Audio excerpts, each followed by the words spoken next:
if I have a tennis ball in my hand, and I drop the tennis ball from a certain height, give it no speed, and it will bounce back, then it can never bounce higher than where it started from.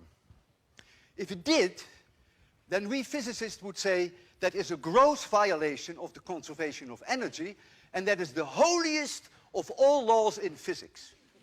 It cannot go higher.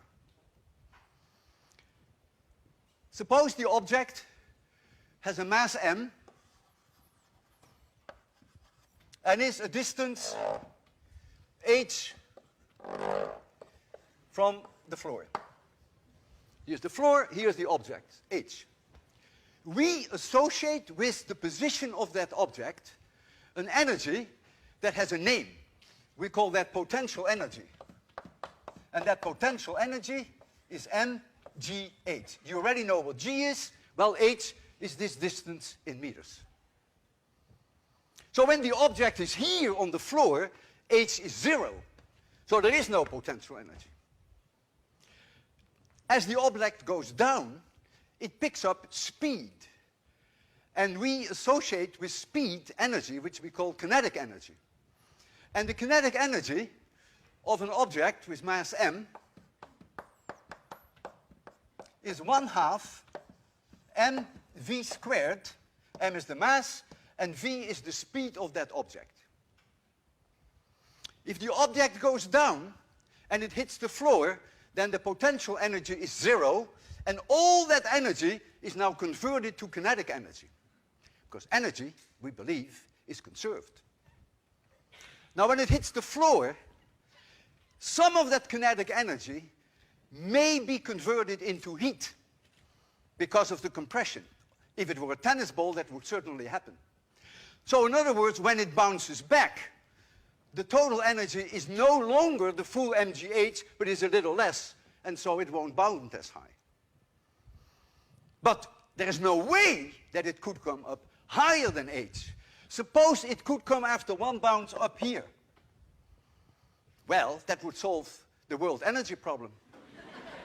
Because you simply sit down and you watch the ball game, and there goes the ball higher, and the second one, it goes again higher. But if it goes the first time higher, it will do that the second time. And so after an hour, that thing is about a few thousand meters in the sky, and when it comes down on the floor, it has an enormous speed, great amount of kinetic energy, and so you got energy out of nothing. But there is no such thing in physics as a free lunch, so that's not going to happen. So the object can never go any higher than h. And with a tennis ball, there is also what we call the dissipation of heat when it hits the floor. Now, the situation is difficult with a pendulum, because a pendulum doesn't hit the floor, and so there is no heat loss because it doesn't hit the floor.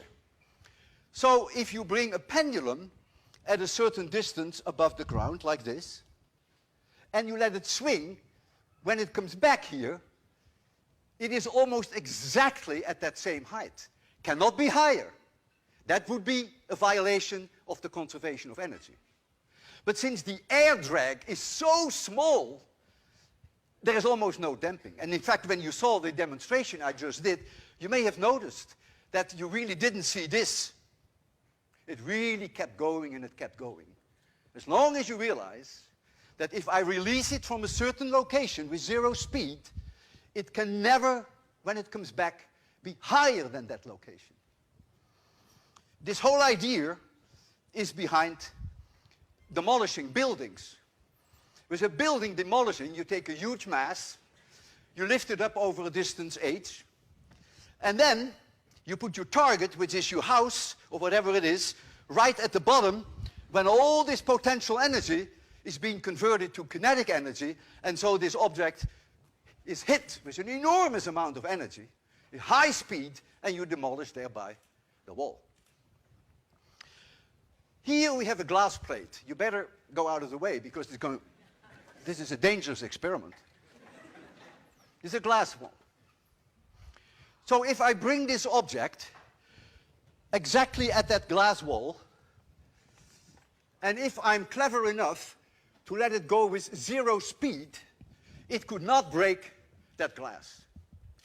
But if my hands shake a little, and if I give it a little push, then of course it can come back, and it may want to go higher than this, and that would mean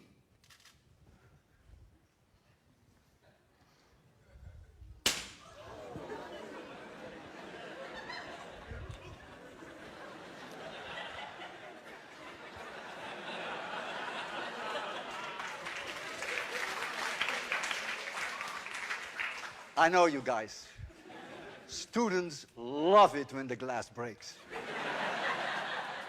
That's why they pay such a high tuition at MIT.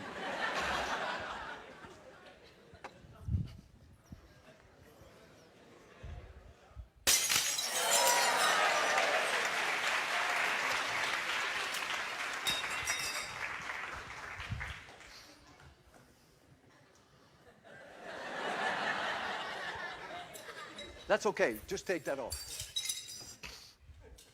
Now comes an experiment which is emotionally the most difficult for me of this whole evening. I'm going to put my life on the line to show you that I'm really a believer of the conservation of energy. And you will see how I'm going to do that. I'm going to take the place of the glass. And I'm going to hold this object at my chin. And I cannot move any further back, so there's no cheat here. I'm going to release it right from my chin here. You realize, as you have just seen, that the slightest push, and this will be my last lecture, and no book signing afterwards.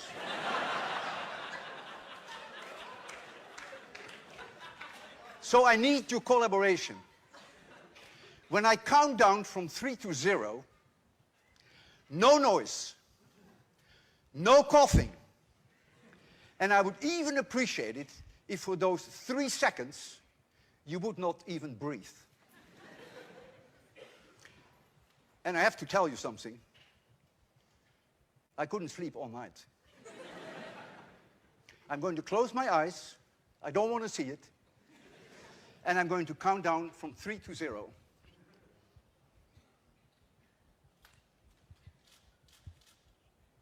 3, 2, 1, 0.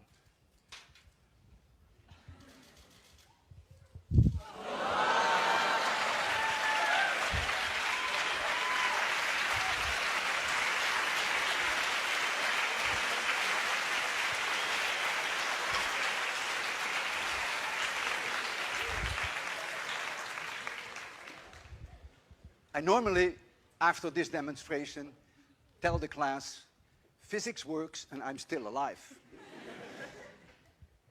And when an article was written about me in the New York Times a few years ago, on the second page of the New York Times is the wisdom of the day. And the wisdom of the day was, physics works and I'm still alive.